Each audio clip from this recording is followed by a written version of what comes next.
शुभ प्रभात। हमने जो बात की अभी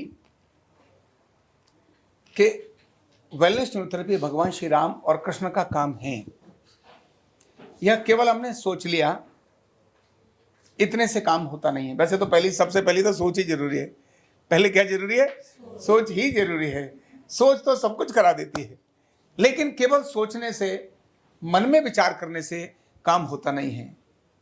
और संस्कृत में एक श्लोक है, उद्यमेन ही सिद्ध्यन्ति कार्याणि न मनोरथै नई सुप्तस्य सिंहस्य प्रविशन्ति मुखे मृगा। इसका अर्थ इस प्रकार से है कि उद्यमेन ही सिद्ध्यन्ति कार्याणि न मनोरथै, केवल मन के चाहने से ही काम नहीं होता। उद्यमेन ही सिद्ध्यन्ति, उद्यम करने से ही कार्य की सिद्धि होती है। जैसे नहीं प्रविशन्ति सिंहस्य, नहीं प्रविशन्ति सुप्तस्य सिंहस्य, नहीं सुप्तस्य सिंहस्य प्रविशन्ति मुखे मृगा। जैसे सोए हुए शेर के मुख में हिरण खुद प्रवेश नहीं करता। हिरण घूम रहा है आसपास, दाएं बाएं घूम रहा है, और शेर सोया हुआ है, तो क्या उसके मुख में चला जाएगा? शेर को अंदर जाने खाने के लिए, मुख में डालने के लिए, हिरण को मुख में डालने के लिए शेर को प्रयास करना ही पड़ेगा। और शेर बेशक चाहे खड़ा हो गया, लेकिन अगर मृग हिरण दौड़ने लगा तो शेर क्या करेगा? दौड़ेगा।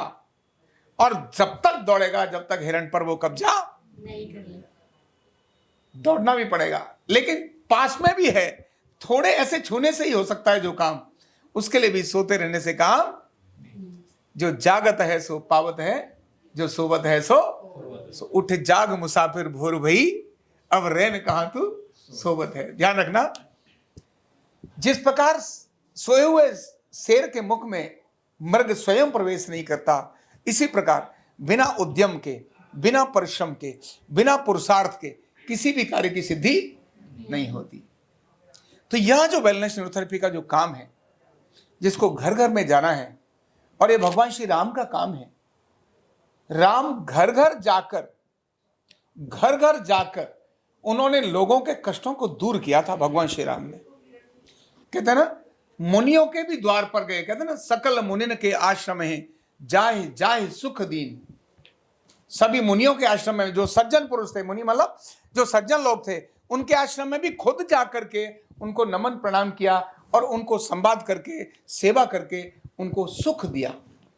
और उससे उनको ब्लेसिंग्स मिली, उससे उनको पावर्स मिली, और उसी ब्लेसिंग्स और उसी पावर्स के कारण उतने बड़े उस समय के महान आतंकवादी, अगर शब्द बोलूं, राक्षसों के जो उस समय पर राजा जिनको बोलते हैं, ऐसे वीर महापराक्रमी रावण, उनके घर जाकर के सारे राक्षसों का नाश किया और समुद्र जैसी बड़ी जगह पर पुल बना दिया।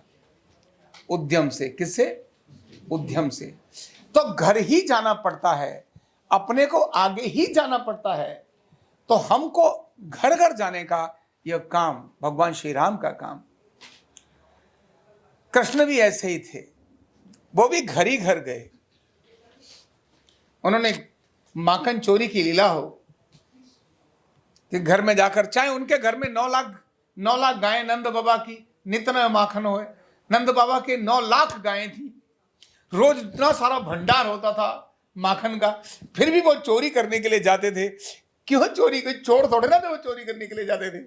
वो ये सीख देने के लिए जाते थे कि यह जो माखन है ये अपने घर परिवार के आरोग्य के लिए है, इसको उठा करके कंस को देने के लिए मत जाओ।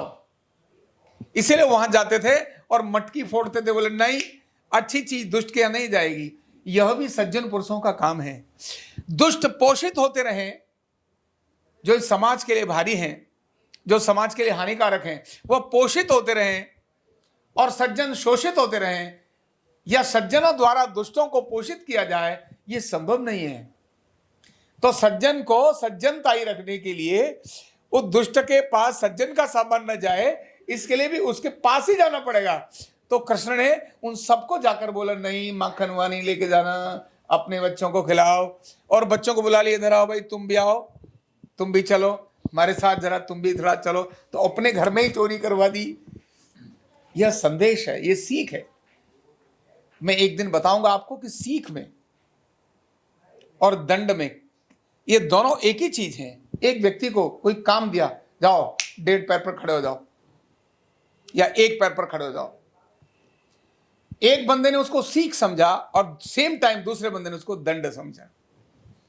जिसने सीख समझा वो उत्कर्ष की तरफ चला गया और जिसने दंड समझा वो नीचे की तरफ चला गया।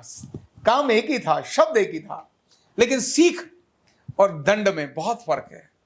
जो दंड को भी सीख मान लेता है वो आगे बढ़ जाता है, और जो सीख को दंड मान लेता है वो उद्दंड हो जाता है और एक दिन नीचे गिर जाता है। एक ही काम, एक ही दिया, वो भी काम ही तो है ना, काम ही तो है। जो भी दिया वो काम ही है। तुमको जरा ये काम करना, एक ने उसको दंड माना, अच्छा मुझे दंड मिला इसीलिए ऐसा करके जाओ तुम पैदल आना वहां से वहां तक, हम गाड़ी से जा रहे हैं, हमको दंड मिल गया गाड़ी। अरे नहीं भाई, सीख मान, तुझे यहां से वहां तक वैसे भी तो परिक्रमा लगाते हैं लोग, है ना। तो कब सीख, और ये मैं अगले दिन बताऊंगा, लेकिन यहां मैं आपको बताना चाह रहा था कैसे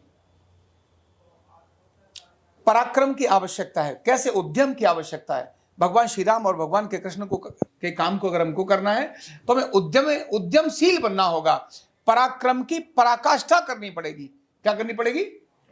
क्योंकि राम, अगर आप राम को प्रिय मानते हैं और आप कृष्ण को प्रिय मानते हैं तो कृष्ण के एक छोटे से काम को, जन आरोग्य को, किसको? जन आरोग्य को, कॉमन मैन के आरोग्य को देना है, कॉमन लोगों के स्वास्थ्य के प्रति देखना है।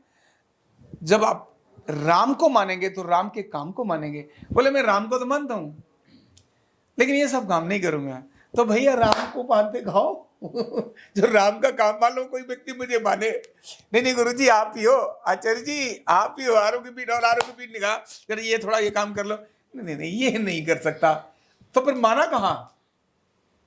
अगर आपको माना तो आपकी भी तो माननी पड़ेगी। तो माना और उसको मानना, ये दोनों में बहुत फर्क है। तो इसीलिए राम और कृष्ण, ये दोनों का ही ये काम है। उसके लिए हमको उद्यम करना ही होगा, हमको घर घर जाना ही होगा, और बिना उद्यम के, बिना परिश्रम के, बिना पुरुषार्थ के, बिना पराक्रम के यह काम तो संभव नहीं है। तो केवल विचार में आ गया इतना नहीं, केवल मेरी सहानुभूति हो गई इतना नहीं, केवल समर्पित हो गया इतना भी नहीं।